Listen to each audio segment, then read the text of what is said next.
امریکی صدر Joe Biden کے الزامات وزارت خارجہ میں ہنگامی اجلاس میں پاکستان بارے امریکی صدر کے حالیہ بیان کا تفصیلی جائزہ لیا جا رہا ہے۔ وزیر خارجہ امریکی صدر کے بیان سے متعلق وزیر اعظم سے بات چیت کریں گے۔ امریکی صدر کے بیان سے متعلق دیگر سٹیک ہولڈرز کے ساتھ بھی بات چیت کی جائے گی۔ امریکی صدر جو بائیڈن کی جانب سے پاکستان پر الزامات لگائے گئے ہیں، وزارت خارجہ میں ہنگامی اجلاس طلب کر لیا گیا ہے۔ اجلاس میں پاکستان بارے امریکی صدر کے حالیہ بیان کا تفصیلی جائزہ لیا جا رہا ہے۔ وزیر خارجہ امریکی صدر کے بیان سے متعلق وزیر اعظم سے بھی بات چیت کریں گے۔ امریکی صدر کے بیان سے متعلق دیگر سٹیک ہولڈرز کے ساتھ بھی بات چیت کی جائے گی۔ امریکی صدر جو بائیڈن جو کہ روس یوکرین تنازع پر بات کر رہے تھے، اس دوران ان کی جانب سے پاکستان کے اوپر بھی الزامات لگائے گئے ہیں اور اسی حوالے سے وزارت خارجہ میں ہنگامی اجلاس طلب کر لیا گیا ہے اور اس اجلاس میں پاکستان کے بارے امریکی صدر کے حالیہ بیان کا تفصیلی جائزہ لیا جا رہا ہے۔ ورچوئل میٹنگ میں وزیر خارجہ بلاول بھٹو اور دیگر حکام کی شرکت اور مشاورت کے بعد سرکاری موقف سے بھی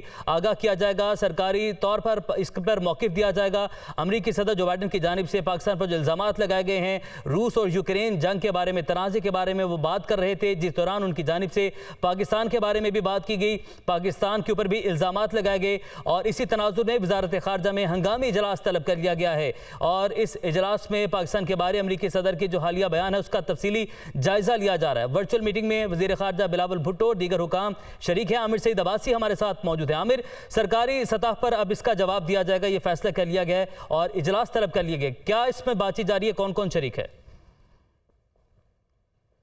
دیکھیے، جو امریکی صدر کا حالیہ بیان ہے اس معاملے کے اوپر وزارت خارجہ میں اس وقت اہم اجلاس ہو رہا ہے اور جو تمام متعلقہ حکام ہیں وہ آج چھٹی کے روز پہنچے ہیں وزارت خارجہ کی عمارت میں اور اس وقت ورچوئل میٹنگ جاری ہے۔ اس میٹنگ میں جو وزیر خارجہ ہیں بلاول بھٹو زرداری، وزیر مملکت برائے خارجہ امور ہنا ربانی کھر، اس کے علاوہ سیکرٹری خارجہ، ایڈیشنل سیکرٹری امریکہ، اس کے علاوہ جو امریکہ میں پاکستانی سفیر ہیں وہ بھی اس اجلاس میں شریک ہیں۔ یہ جو اجلاس ہے اس میں تمام جو امور ہیں اور جو بیان ہے، جس تناظر میں یہ بیان دیا گیا امریکی صدر کی طرف سے، اس کا جائزہ لینے کے بعد ایک واضح موقف اپنایا جائے گا وزارت خارجہ کی طرف سے۔ اس کا فیصلہ ہوگا جب یہ اس ورچوئل اجلاس کے بعد، یہ اجلاس کے بعد وزیر اعظم کو بھی اور تمام جو سٹیک ہولڈرز ہیں ان کو اس پورے معاملے کے اوپر اعتماد میں لینے کے بعد ایک اہم بیان جاری کیا جائے گا، لیکن اس سے پہلے طویل مشاورت ہوگی اور اسی مشاورت کا سلسلہ جاری ہے اس وقت وزارت خارجہ کی عمارت میں۔ اور آج چھٹی کے روز تمام جو متعلقہ حکام ہیں انہیں بلایا گیا ہے اور جو متعلقہ حکام یہاں پر نہیں ہیں